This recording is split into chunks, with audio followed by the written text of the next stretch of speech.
할렐루야, 할렐루야.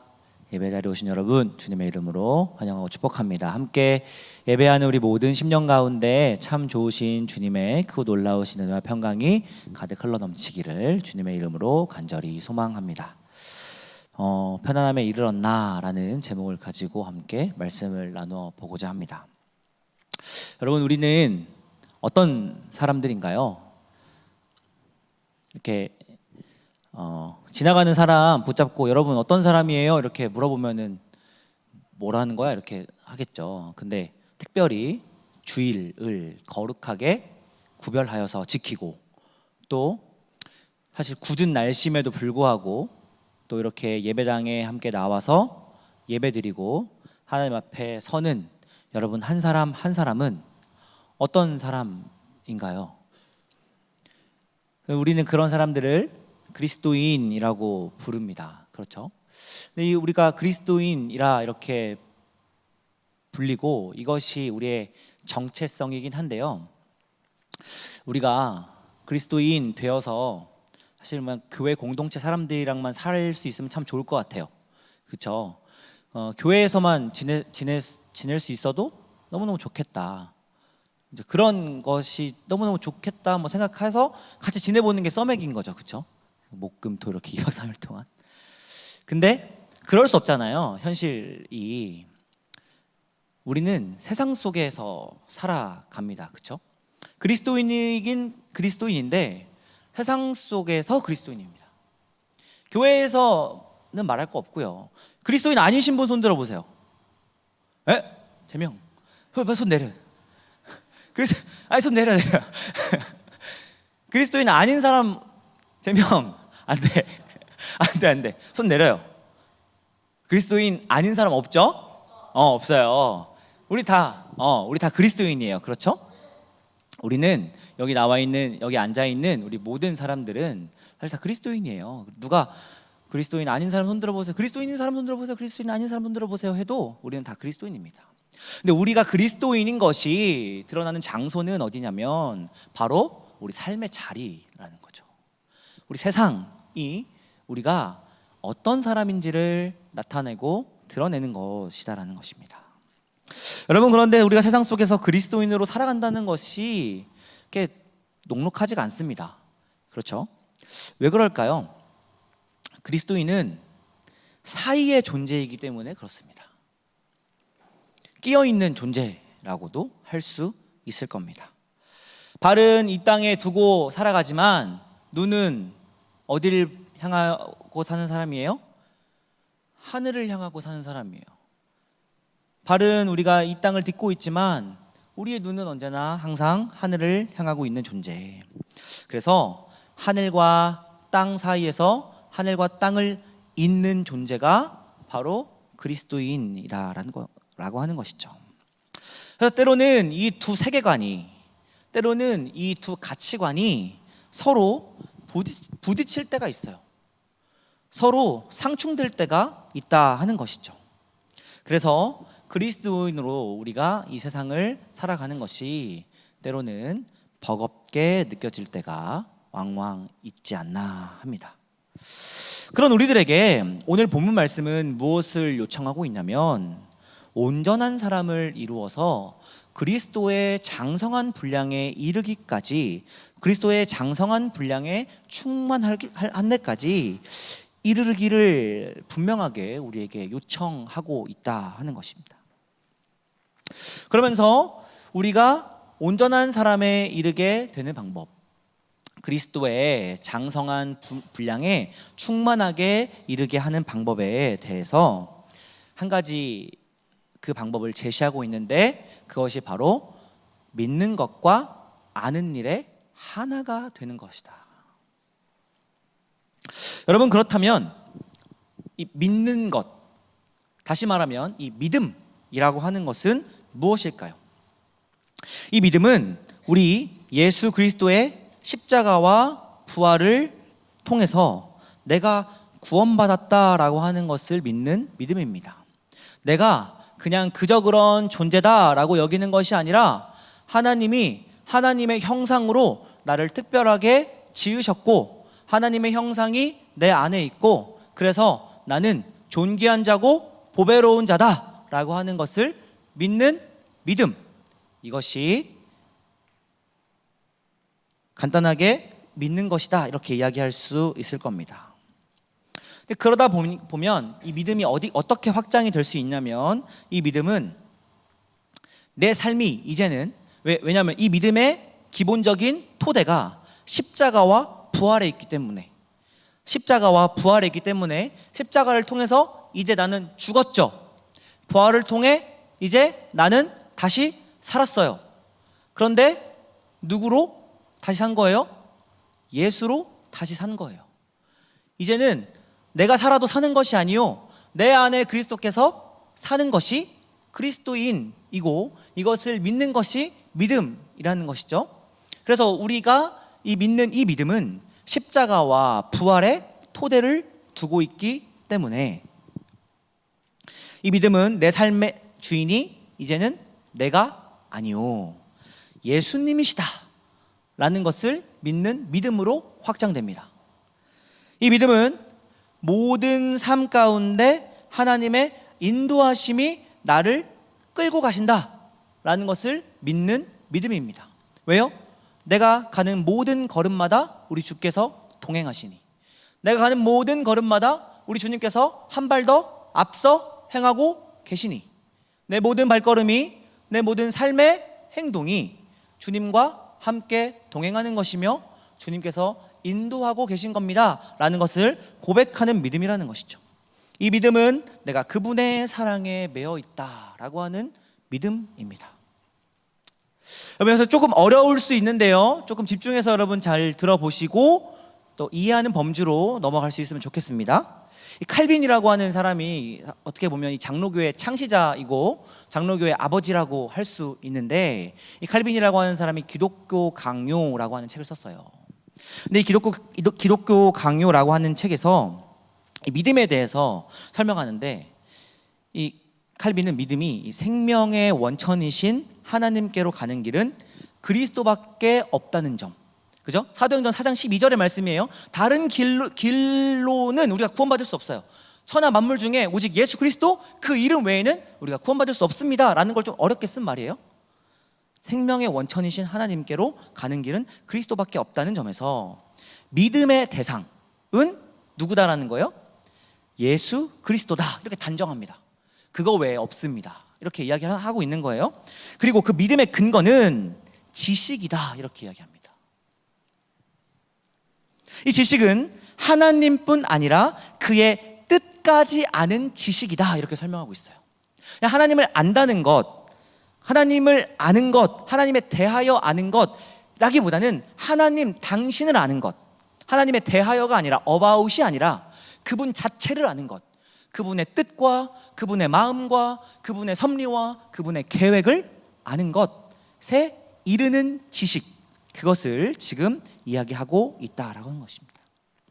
그리고 이와 같은 것을 전제로 믿음은 우리에 대한 하나님의 선하심을 굳게 또 확실하게 아는 지식이며, 이 지식은 그리스도 안에서 값없이 주신 약속의 신실성을 근거로 삼는 것이며 성령을 통해서 우리의 지성에 계시되며 우리의 마음에 인침받아 이렇게 이야기하고 있어요. 어려운 말인데 쉽게 이야기하면 이렇습니다.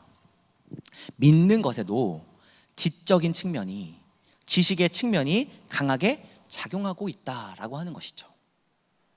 자, 그러면 아는 것이라는 것은 무엇일까? 이것도 조금 어려울 수 있지만 여러분 조금 잘 집중해서 들어보시면 이해가 잘 되실 것 같아요. 이 아는 것 역시 지적인 측면이 강하게 작용하는 것이죠. 그렇죠? 그러나 바울은 여기서 안다, 암이라고 하는 이 말을 원래는 이 지적으로 아는 것에 머무는 것, 이거를 헬라어로 그냥 알다, 이거를 그노시스 이렇게 이야기하고 있는데, 이 그노시스가 아니라 하나님과의 전 인격적인 그리고 경험적인 관계 안에서, 그 만남 안에서 깨닫게 되는 암, 그래서 헬라어로는 에피그노시스 이렇게 이야기하는데요, 이런 개념을 지금 사용하고 있다라고 하는 것이죠. 그래서 하나님의 아들을 믿는 것과 또 아는 일에 하나가 된다는 것은 마치 우리가 그것을 미신과 같이 그냥 내가 뭘 믿는지, 내가 뭘 아는지 그냥 믿으라고 하니까 믿고 그냥 알려주니까 배우고 이런 것이 아니라요. 그냥 맹종하고 맹신하는 것이 아니라 우리에게 계시해 주신, 하나님께서 직접 우리에게 밝히 보여주신, 깨닫게 해주신, 경험하게 해주신, 알려주신 이 말씀을 따라서 바른 가르침을 받고 바르게 알아서 또 믿고 아는 것이 온전히 동일하게 하나가 되는 것을 말씀하고 있다라고 하는 것이죠. 믿는 것과 아는 것은 분리될 수 없다는 말을 지금 어렵게 한 겁니다. 기억해야 되는 것은 믿는 것과 아는 것은 하나라는 겁니다. 믿는 것과 아는 것은 분리될 수 없다 하는 것입니다. 이렇듯 믿음과 알은 서로 분리되어 있는 것이 아니라 서로 상호적으로 관계 맺고 있고 서로를 지지해 줍니다. 믿음에는 지식이, 지식에는 믿음이 서로를 보완해 주고 있어요. 이렇게 서로의 근거가 되고 서로를 더 풍성하게 하는 역할을 하고 있다라고 하는 것입니다. 그리고 이렇게 믿는 것과 아는 일에 하나가 되어야 하는 이유는 온전한 사람이 되기 위해서다. 이게 오늘 본문 말씀인 거죠. 더 정확하게 표현하면 온전한 사람이 되기 위해 온전한 사람으로 자라가야 한다, 이런 말이에요. 온전한 사람이 되려고 온전한 사람으로 자라가야 한다 하는 뜻입니다. 그럼 여러분, 여기서 지금 이야기하고 있는, 오늘 본문 말씀에서 이야기하고 있는 이 온전한 사람이라고 하는 것은 무엇을 의미할까요? 어떤 사람을 이야기하고 있는 것일까요? 여러분, 이 질문에 답하기 위해서 먼저 성도에게 요구되는 온전함이 무엇이냐 하는 것에 대해서 우리가 한번 고민해 볼 필요가 있을 것 같습니다. 여러분, 성도에게 요구되는 온전함은 세상적인 요구와는 사실 전혀 다른 것이다 라고 하는 것을 여러분 너무나도 잘 알고 계실 거예요. 그렇죠? 성도의 온전함이란 그 성도가 믿음 가운데 주님과 인격적으로 연합한 자로서, 믿음 가운데 주님과 인격적으로 관계 안에서 함께 연합된 자로서 그리스도의 가르침을 따라 비록 세상의 가치관에 따르면 설령 비난을 받을 수도 있고 바보 취급을 받을 수도 있고 왜 그렇게 사느냐고 손가락질 받을 수도 있고 때로는 손실이 발생할 수도 있음에도 불구하고 주님의 명령을 끝까지 따르는 것을 온전함에 이르는 것이다, 이렇게 이야기할 수 있습니다. 내 가치관, 내 기준, 내 생각, 내 방법, 내 의지, 내 뜻, 이런 것보다는 하나님께서 지금 나에게 주어진 이 상황 가운데서, 내가 있게 하신 그 장소 가운데서, 내가 관계 맺고 있는 그 관계 가운데서 요구하시는 그 신실함이 무엇인가에 대한 고민이 있을 때 비로소 온전한 그 온전함에 다가갈 수 있다라고 하는 것이죠. 여러분, 우리가 이 온전함을 조금 이루기 위해서 너무 이제 온전함이라고 하는 것 자체가 이 단계 없이 갑자기 훅 올라가는 느낌이 있기도 하고 또 추상성을 또 가지기 때문에 좀 구체적으로 한번 살펴보면 좋겠다 싶습니다. 베드로후서 1장 5절부터 7절까지 말씀인데요, 같이 한번 우리 읽어보도록 하겠습니다. 베드로후서 1장 5절부터 시작. 그러므로 너희가 더욱 힘써 너희 믿음의 덕을, 덕의 지식을, 지식의 절제를, 절제의 인내를, 인내의 경건을, 경건의 형제 우애를, 형제 우애의 사랑을 더하라. 아멘. 여러분, 우리는 예수 그리스도를 믿는 믿음 안에서 우리 신앙의 여정의 첫 걸음을 시작합니다. 그렇죠? 어쨌든지 간에 예수 그리스도를 믿는 믿음 안에서 모든 것이 다 일단 시작한다라고 하는 거예요. 우리는 처음으로 이 믿음을 배우는 것이죠. 기독교에 이제 처음에 오게 되어서 세가족 교육을 받든지 아니면 새신자로 이렇게 참여해서 할 때도 처음 기본적으로 우리가 믿음이라는 것에 대해서 이야기하지 않고 넘어갈 수 없게 되는 것이죠. 그러니까 믿음이라고 하는 것이 가장 어떻게 보면 베이스고 또 우리의 발판이 되는 것이다. 이 믿음이 있는 사람에게 필요한 것, 이것이 이제 덕이다, 이렇게 이야기를 하고 있는데, 이 원어 성경에 보니까 이 덕이 이 아레테라고 이렇게 설명하고 있더라고요. 덕 하면은 이제 추상적일 수 있는데, 이 아레테라고 하니까 무엇을 의미하냐면 이 덕스러운 행동을 의미합니다. 조금 더 구체적으로 됐죠. 이 덕이라고 하는 그 뭐가 덕이냐 이렇게 할 수 있지만, 이 덕스러운 행동이라고 하는 것은 눈에 보이는 것이고, 또 어떻게 보면 또 객관화할 수 있는 것이고, 어떻게 보면 또 지표상으로 나타낼 수 있는 부분일 수도 있을 것 같아요. 그렇게 덕스러운 행동을 의미하는 게 바로 덕인데요, 이 믿음은 자연스럽게 실천적인 모습으로 드러나야 한다라고 하는 것입니다. 어느 곳에 있든지 덕이 되는 사람, 실천하는 사람이 되어야 한다라는 것을 의미합니다. 그래서 야고보서에는 행함이 없는 믿음에 대해서 그것은 죽은 믿음입니다, 이렇게 이야기합니다. 참된 믿음은 자연스럽게 그 믿음의 결과가 하나님을 사랑하는 어떤 행함으로 나타나고 드러나게 된다라고 하는 것이죠. 여러분, 이 행함에 있어서 필요한 것이 무엇일까요? 그 다음이 바로 지식입니다. 지식은 이 덕의 방향을 정해줍니다. 날카로운 알은 우리를 반성하게 하는 좋은 거울이 됩니다. 이 행함의 열정이 배의 돛이다라고 한다면, 이 지식의 깊이는 배의 키라고 할 수 있습니다. 여러분, 그러나 이 지식에는 반드시 절제가 필요합니다. 지식이 만약에 칼이라고 한다면 절제는 칼집이다, 이렇게 이야기할 수 있겠습니다. 여러분, 헛똑똑이 이런 말 있죠. 저는 참 똑똑한데 어떻게 보면 참 헛똑똑이야, 이렇게 이야기하는 사람들 전 많이 들어봤어요. 네. 네. 그 헛똑똑이라고 하는 말이 있어요.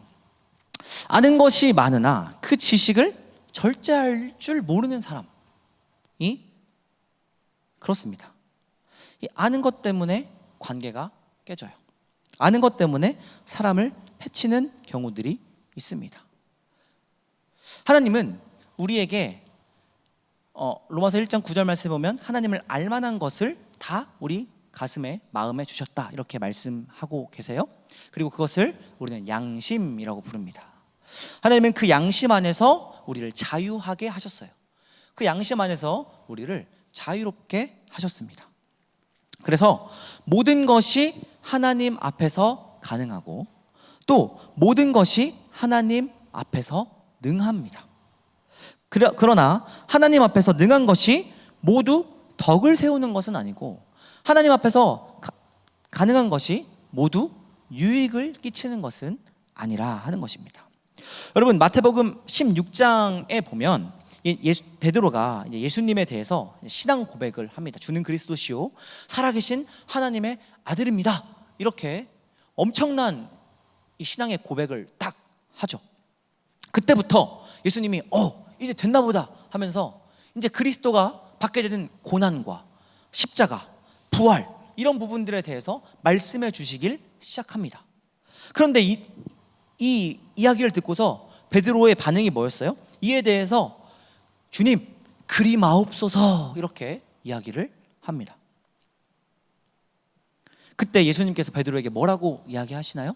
사탄아, 내 뒤로 물러가라, 이렇게 말씀하십니다. 엄청난 꾸지람이죠. 여러분, 그리 마옵소서 헬라어로 보니까 어떻게 기록되어 있냐면 힐레오스 소이, 이렇게 이야기하고 있습니다. 무슨 뜻이냐면, 직역하면 하나님께서 당신에게 자비 베푸시길 바랍니다, 이런 말이에요. 하나님께서 당신에게 자비를, 이런 의미가 바로 이 힐레오스 소이, 이런 문장입니다. 좀 더 쉽게 이야기하자면 자기를 학대하지 말고 관대하게 좀 생각하십시오, 이런 말이에요. 조금 더 쉽고 편하게 이야기하면 거참 쉽게 갑시다, 이런 말입니다. 쉽게 합시다, 이런 표현입니다. 이 말을 듣고 예수님이 뭐라고 하셨어요? 사탄아, 내 뒤로 물러가라. 예수님께서는 제자들이 이제 알아들을 만해서 고난과 부활의 신비를 알려주셨어요. 자기를 내어주어서 사람들을 살리고 구해야 한다는 말씀을 허락해 주셨어요. 거기에 대해서 그게 중요한 게 아니에요. 쉽게 갑시다. 고생 뭐하러 사서 합니까? 이게 베드로의 반응이었던 것이죠. 여러분, 우리는 어떻습니까? 우리 공동체는 어떻습니까? 우리 교회는 어떠한가요?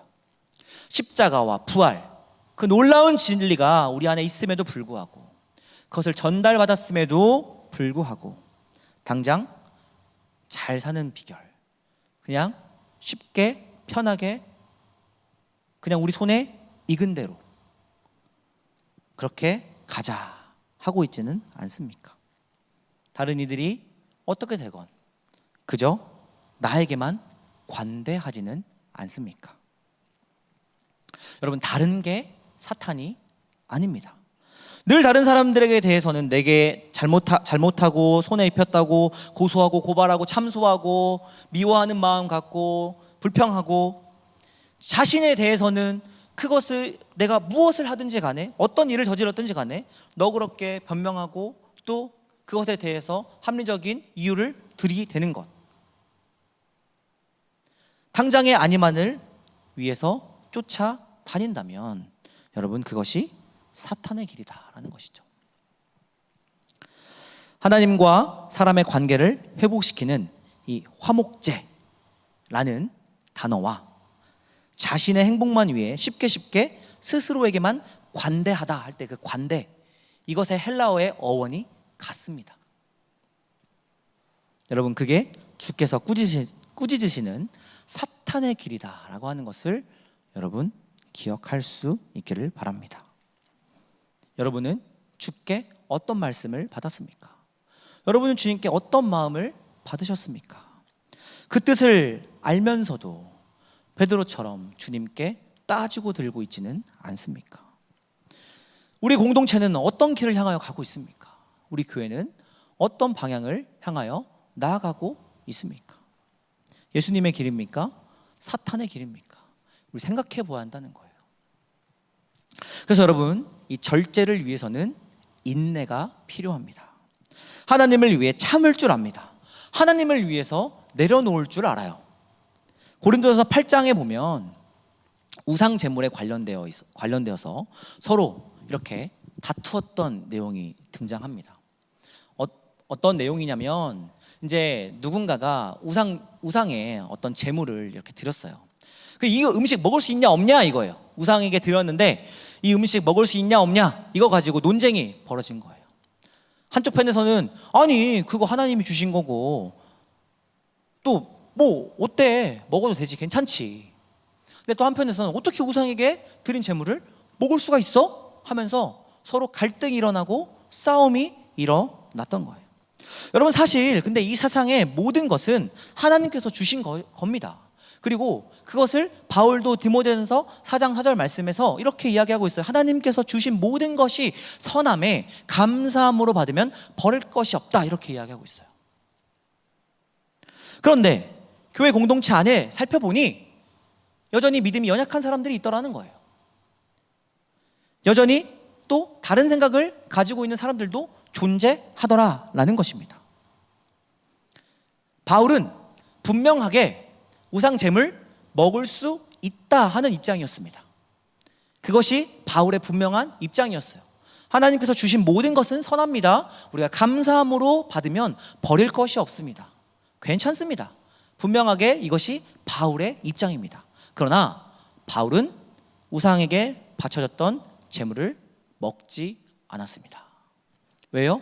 그 제물로 인해서 믿음이 연약한 자들이 무너지고 넘어지고 실족하고 이런 일들이 벌어졌기 때문에 그렇습니다. 그 음식을 먹는 즐거움보다 한 영혼을 살리고 실족시키지 않는 기쁨이 훨씬 더 크다는 것을, 그것이 우리 공동체 안에서 하나님께서 허락하여 주신 절제요 인내라는 것을 바울은 알았던 것입니다. 여러분, 인내는 우리의 욕망과 싸우는 것이고 우리의 본능과 싸우는 것이고 결국 우리 자신과 싸우는 겁니다. 인내는 그 자체로 예수님의 십자가를 배우는 것이 됩니다. 이러한 인내가 쌓이게 되면 여러분 비로소 우리는 경건한 삶을 사는 법을 배우게 됩니다. 이 경건하다라고 하는 것은 하나님과 함께 동행하는 삶, 하나님 안에서 살아가는 삶, 그리고 하나님적인 삶을 의미합니다. 일상에서 하나님과 늘 함께하는 삶, 하나님을 의식하는 삶, 하나님을 닮아가는 삶, 내가 하나님 앞에 서 있음을 인정하는 삶이라는 의미입니다. 여러분, 우리의 신앙은 어느 날 거하게 한상 차려져 있는 것을 이렇게 맛있게 먹는 외식 같은 게 아니에요. 어느 날 한상 거하게 차려져 있는 막 코스 요리를 먹는 것, 이것이 우리의 신앙생활이 아니다 하는 겁니다. 우리의 신앙은 매일 마시는 물처럼, 우리가 매일 마시는 우리의 주식처럼, 우리가 먹는 매일의 주식처럼, 매일 차려 먹는 집밥처럼, 매일 숨 쉬는 호흡처럼 일상적인 것이지만 그것이 없으면 우리가 살지 못하게 되는, 즉 일상적인 것이지만 우리를 살게 하는 것, 그것이 우리의 신앙이어야 한다는 겁니다. 이러한 일상의 경지로 나아가는 것, 이것이 경건이다 라고 하는 것이죠. 여러분이 경건은 다시 형제 우애로 나아갑니다. 여기에 형제 우애의 뜻은 같이 믿는 사람들을 사랑하는 것을 의미합니다. 신앙을 하나님과 나와의 관계로만 상정하지 않는 것을 의미합니다. 그런 믿음은 잘못된 믿음이에요. 모든 믿음은 필연적으로 곁에 있는 형제 자매들을 향하게 되어 있습니다. 경건이 깊어질수록 우리는 곁에 있는 형제 자매들과 깊은 사랑을 나누게 됩니다.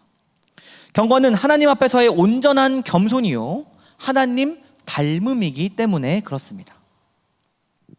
예수님처럼 자신을 비우고 곁에 있는 이에게 환대하는 것이기 때문에 그렇습니다. 여러분, 얼마 전에 책이 한 권 나왔는데, 정확하게 요즘에 잘 까먹어요, 이렇게 이름을. 로마 시대의 아무튼 신앙생활에 관련된 부분이었어요. 근데 그 책을 보니까 여전히 우리 시대의 문제가 그 시대에도 있었더라고요. 거의 2000년 전에 문제가 여전히 오늘 우리 시대의 문제였고요, 오늘 우리 시대의 문제가 또 되돌아서 보면 그 시대의 문제였어요. 여전히 풀리지 않는 문제들을 가지고 2000년 동안 쭉 이어온 게 어쩌면 기독교라는 거예요. 그런데 왜 2000년이 넘는 오랜 기간 동안 이 기독교는 사라지지 않고 살아남았는가 라고 하는 것을 우리가 주목해 볼 필요가 있어요. 그것은, 그 책의 결과는 이렇습니다. 그것은 그리스도인의 다름에 있었다. 모든 사람들에게 다 똑같이 이거 해도 좋다라고 했을 때 그리스도인은 옆에 형제를 위해서 그걸 참았다. 자매를 위해서 그거를 이겨냈다. 뭔가 다름이 있었다라고 하는 겁니다. 그 다름으로 기독교는 여전히 존재할 수 있게 되었다라고 하는 것이죠. 여러분, 이것이 이 형제 우애까지 우리가 지금 살펴봤어요. 이 형제 우애의 최종 단계가 뭐예요? 바로 사랑이라는 거예요. 이 사랑은 하나님께서 우리에게 베풀어 주신 온전한 하나님의 사랑을 의미합니다. 온전한 사랑에 거하게 되는 것, 믿는 자와 믿지 않는 자를 가리지 않고 온전한 섬김으로 사랑하는 것, 우리의 형제 자매, 곁에 있는 형제 자매를 넘어서서 우리의 형제 자매의 지평이 믿지 않는 자까지, 성곽 밖에까지, 우리가 그어놨던 그 선 밖에까지 넘어서게 되는 것, 이것을 사랑이라고 합니다. 이것이 바로 신앙의 완성입니다. 이것이 우리 주 예수 그리스도를 아는 것이요 열매 맺는 것이며 이것이 결국 믿음이다. 비로소 이제 우리는 어린아이가 아닌 어른으로 장성하여 믿는 것과 아는 것에 하나가 되어 온전함을 이루어야 하는 성도가 되어서 그리스도의 장성한 분량에 충만하게 이르게 되는 것입니다. 여러분, 여기서 말하는 그리스도의 장성한 분량이란 예수 그리스도를 닮아가는 것이고 우리 가운데 예수 그리스도의 인격이 충만하게 드러나는 것을 의미합니다. 여러분, 오늘 설교 말씀의 제목을 편안함에 이르렀나 이렇게 지어 보았어요. 그 복수의 청년들의 이 추천이 있어서 나의 아저씨를 봤습니다. 나의 아저씨가 뭐 시작할 때 여러 논란도 있고 막 그랬었더라고요. 근데 그런 걸 모르고 나중에 이제 찾아보게 됐는데 보는 내내 굉장히 울림이 있고 또 따뜻함이 있는 드라마지 않았나 뭐 이런 생각을 해보게 돼요. 보실 분 계세요? 안 보신 분? 다 보셨어요? 안 보신 분 계세요? 볼 거예요? 안 볼 거예요? 몰라요? 아니, 스포해도 되나 싶어가지고. 내용, 네. 그 주인공이 뭐 이지안이랑 박동훈 이게 아이유하고 이선균이 주인공이더라고요. 근데 이 아이유가 이선균을 속여요, 계속. 그리고 도청도 해요. 돈에 눈이 멀어가지고 이성균은 되게 진심으로 대해주는데 아이유는 계속 뭐 그 진심을 좀 이렇게 느끼면서도 계속 그걸 의심하고 계속 딴 길로 막 이렇게 가려고 하는데 끝까지 믿어줘요. 근데 그 몇 회인지는 기억이 정확하게 안 나는데 막 아이유가 왜 이렇게 나 이렇게 믿냐고, 왜 나한테 이렇게 잘해주냐고, 내가 나쁜 짓 해도 왜 나한테 뭐라고 안 하냐고 뭐 이런 대사를 해요. 그러니까 이제 이선균이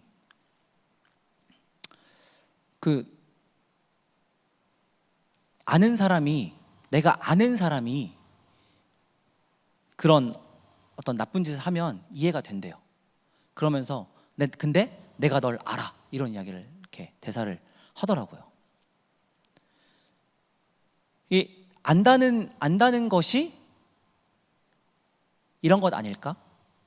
하나님이 우리를 먼저 알아주신다는 것, 그리고 그 하나님이 우리를 먼저 알아주심으로 우리가 하나님을 알아가고, 그리고 그것이 함께 믿음과 상호작용을 이루어서 그리스도의 장성한 분량에 충만하게 이르기까지 하는 어떤 분명한 요소가 될 수 있지 않을까 하는 그런 생각들을 해보게 되었어요. 그러면서 이 드라마의 마지막 대사가 이거죠. 편안함에 이르렀나? 근데 앞에 지안까지 넣을까 말까 하다가 뺐어요, 지안은. 근데 결국 지안이라는 게 이를지 편안할 아니잖아요. 그러면서 편안함에 이르렀다라는 게 이미 벌써 그 이름 안에 이 드라마의 결론이 들어가 있는 거죠. 편안함에 이르렀나? 네 하고 이렇게 끝나고 그 다음에 이렇게 보면은 마지막에 이렇게 스태프들이 막 나와가지고 편안함에 이르기까지 화이팅 뭐 이렇게 하면서 끝나요. 여러분,